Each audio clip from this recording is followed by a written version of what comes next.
નમસ્તે મિત્રો, સ્વાગત છે તમારું મારા આજના નવા વિડીયોમાં. મિત્રો, આજે આપણે બનાવીશું પનીર બટર મસાલા. તો એના માટે આપણે ઇન્ગ્રેડિયન્ટ્સ રેડી કરી લેવાના. પહેલાં તો ગ્રેવી માટે આપણે સૌપ્રથમ તો મરચાં, આદુ, લસણ, સૂકા મરચાં, તેજપત્તા, મોટી ઇલાયચી, 2 આપણે લવિંગ લીધા છે, જીરું, કસૂરી મેથી અને ટામેટાં, ડુંગળી, આને આપણે ફ્રાય કરી અને ગ્રેવી કરીશું. પનીરને પણ આપણે ફ્રાય કરવાના છીએ. તો મેં અહીંયા 200 ગ્રામ જેટલું પનીર લીધું છે. વઘાર માટે લસણને આપણે ઝીણું સમારીને અલગ રાખ્યું છે અને કાજુ લીધા છે. તો મિત્રો, આપણે સૌ પહેલાં તો પનીરને આપણે ફ્રાય કરી લઈશું. મિત્રો, આપણે એક વાસણમાં સૌ પહેલાં આપણે થોડું તેલ એડ કરીશું. ત્યારબાદ એમાં બટર એડ કરી દઈશું. બટરને આપણે થોડું તેલ સાથે ઓગળવા દઈશું. એમાં આપણે હળદર એડ કરીશું, લાલ મરચું એડ કરીશું અને ગરમ મસાલો થોડો આપણે આમાં એડ કરીશું. બટર આપણું ઓગળી ગયું છે અને મસાલા સાથે હવે આપણે આને ફ્રાય કરી લઈશું.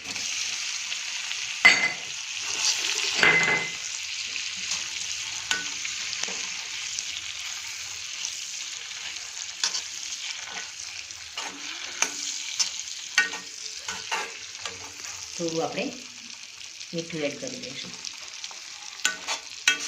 મિત્રો, આપણો મસાલો બધો જ પનીર ઉપર સરસ એવો લાગી ગયો છે. હવે આપણે પનીરને એક અલગ વાસણમાં બહાર લઈ લઈશું.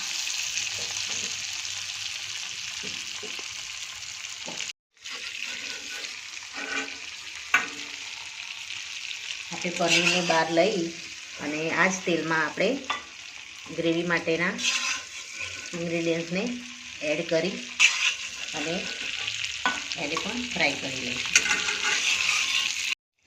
મિત્રો, આ જ તેલમાં આપણે સૂકા મસાલા એડ કરીશું. તેજપત્તું, 2 લવિંગ, મોટી ઇલાયચી અને જીરું એડ કરી દઈશું. ત્યારબાદ 2 આપણે સૂકા મરચાં એડ કરીશું અને લસણ એડ કરી દઈશું. ત્યારબાદ 2 થી 3 આપણે લીલા મરચાં એડ કરીશું. આદુ આપણે મોટો ટુકડો લીધો છે. ત્યારબાદ મસાલાને આપણે થોડા હલાવી લઈશું. હવે આપણે આમાં 2 નંગ ટામેટાને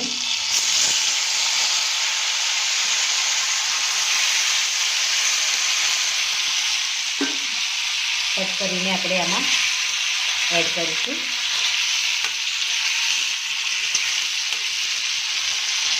ત્યારબાદ આમાં આપણે ડુંગળી એડ કરી દઈશું.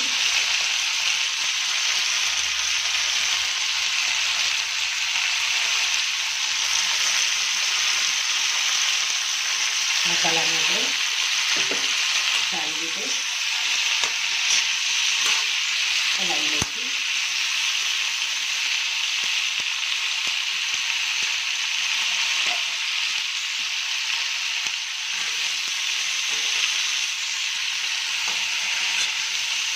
ગેસને આપણે થોડો ફૂલ જ રાખીશું, જેથી ટામેટાં અને ડુંગળી બટર અને તેલમાં સારી રીતે સોફ્ટ થઈ જાય.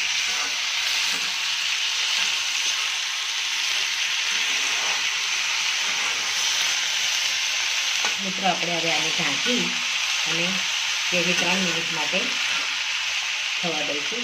આપણે આમાં થોડું પાણી એડ કરી દઈશું.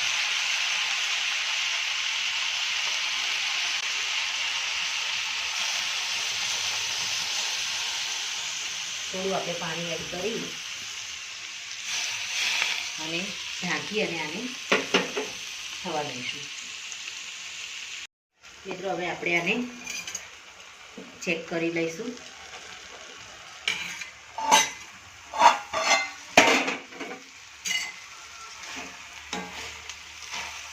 હવે ગેસને આપણે બંધ કરી દઈશું અને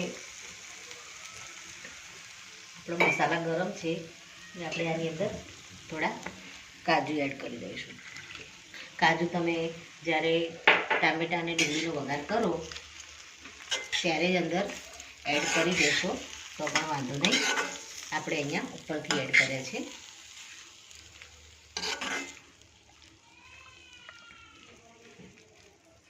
હવે આપણે આને ઢાંકી અને થોડું ઠરવા દઈશું. ઠંડુ થાય ત્યારબાદ આપણે આને મિક્સરમાં ક્રશ કરી લઈશું. મિત્રો, આપણે ટામેટાં અને ડુંગળીને ગ્રેવી માટે મિક્સર જારમાં લઈ લીધી છે. આપણે જે ખડા મસાલા એડ કર્યા હતા, મોટી ઇલાયચી અને તેજપત્તા, એને આપણે બહાર લઈ લઈશું. લવિંગને ખાલી આપણે આની અંદર રાખીશું. હવે આને આપણે ક્રશ કરી લઈશું. જરૂર પડે થોડું પાણી એડ કરીશું અને ઘટ્ટ એવી આપણે ગ્રેવી તૈયાર કરી દઈશું. મિત્રો, આપણે સરસ ગ્રેવી રેડી કરી દીધી છે. હવે આપણે વઘારવાની શરૂઆત કરીશું. મિત્રો, આપણે સૌ પહેલાં તો કઢાઈમાં તેલ લઈ લઈશું.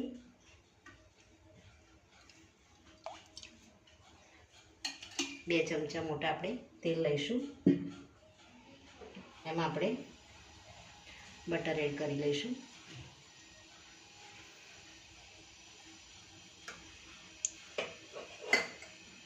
તેલ અને બટર આપણું થોડું ગરમ થાય ત્યારબાદ આપણે એમાં ઝીણું સમારેલું લસણ એડ કરીશું.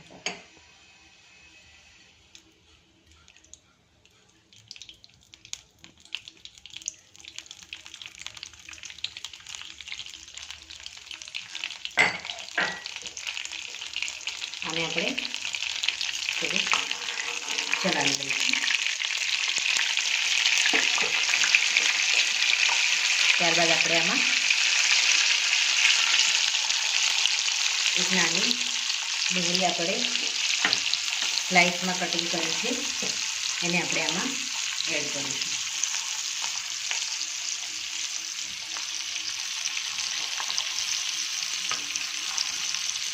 હવે આપણે આમાં મસાલા એડ કરીશું.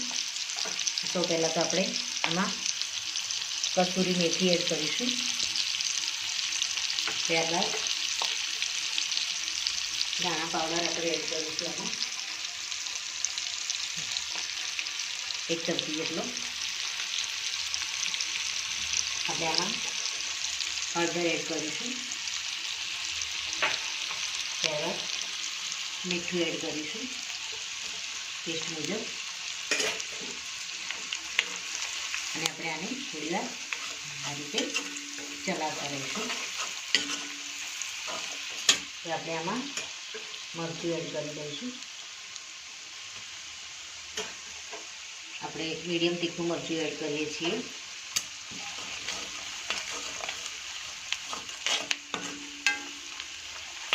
થોડું આપણે આમાં પાણી એડ કરીશું.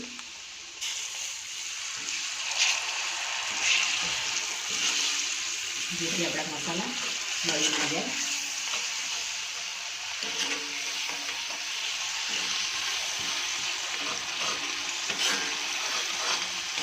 હવે આપણે આમાં જે ગ્રેવી તૈયાર કરી છે, ગ્રેવીને આપણે આમાં એડ કરી દઈશું.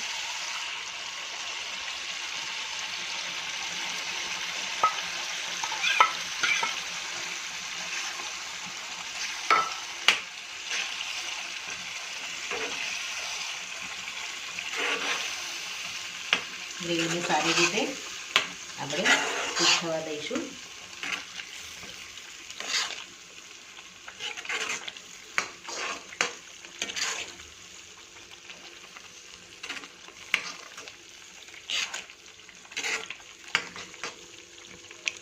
થોડું આપણે જરૂર મુજબ પાણી એડ કરીશું.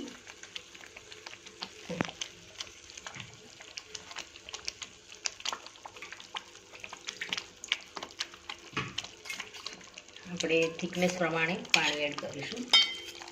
ગ્રેવી આપણે થોડી ઘટ્ટ જોઈતી હોય તો પાણી આપણે થોડું ઓછું એડ કરીશું.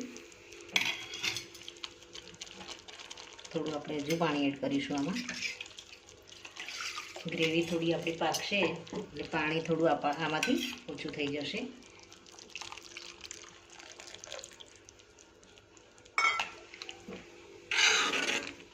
હવે આપણે ઢાંકી અને ગ્રેવીને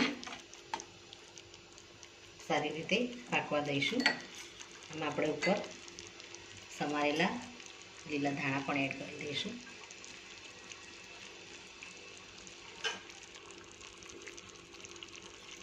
અને એકવાર હલાવી અને આને સારી રીતે કૂક થવા દઈશું. ઢાંકીને આપણે 10 મિનિટ માટે આને મીડિયમ ગેસ ઉપર આપણે આને થવા દઈશું. મિત્રો આપણી ગ્રેવી સરસ કૂક થઈ ગઈ છે. હવે આપણે આમાં પનીર એડ કરી દઈશું.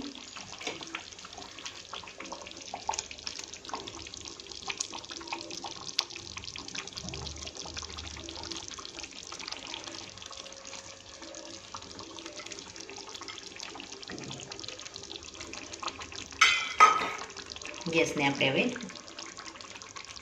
બંધ કરી દઈશું. મિત્રો હવે ઉપરથી આપણે થોડું દાણા પાવડર એડ કરી દઈશું. થોડો આપણે ગરમ મસાલો એડ કરી દઈશું. કિચન કિંગ મસાલો આપણે એડ કરીશું આમાં. અને ઉપર આપણે મલાઈ એડ કરી દઈશું.